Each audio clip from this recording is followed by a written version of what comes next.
का जीवन। एक छोटे गांव के लड़के से भारत के सबसे युवा जासूस तक।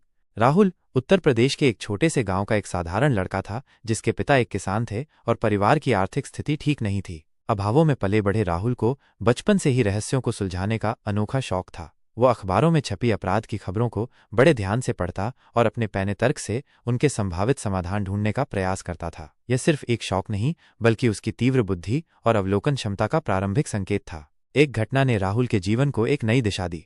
शहर में एक बच्चा रहस्यमय ढंग से गायब हो गया और पुलिस हफ्तों तक कोई सुराग नहीं ढूंढ पाई। इस मामले ने राहुल का ध्यान खींचा। उसने अपनी धुन में उस स्थान पर जाकर अपने स्तर पर जांच शुरू कर दी। उसने पुराने सीसीटीवी फुटेज खंगाले, गली के बच्चों से बातचीत की और अपनी सहज समझ व तार्किक क्षमता का उपयोग करते हुए असली अपहरणकर्ता तक पहुंच गया। उसकी जानकारी पर पुलिस ने कार्रवाई की और अपहरणकर्ता को पकड़ लिया गया।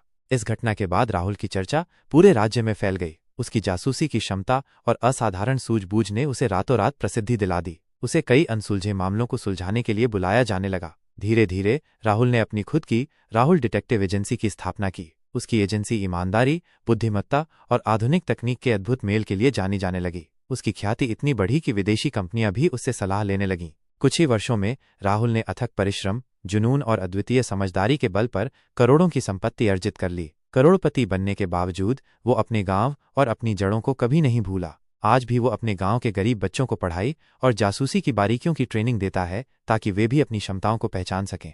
राहुल का जीवन इस बात का एक जीता जागता उदाहरण है कि कैसे एक साधारण पृष्ठभूमि का लड़का अपनी मेहनत, जुनून और समझदारी से भारत का सबसे युवा और सफल जासूस बन सकता है। उसकी कहानी न केवल प्रेरणादायक है, बल्कि ये भी दर्शाती है कि दृढ़ संकल्प और सही दिशा में किए गए प्रयास से कोई भी व्यक्ति अपने सपनों को साकार कर सकता है, चाहे परिस्थितियां कितनी भी प्रतिकूल क्यों न हों।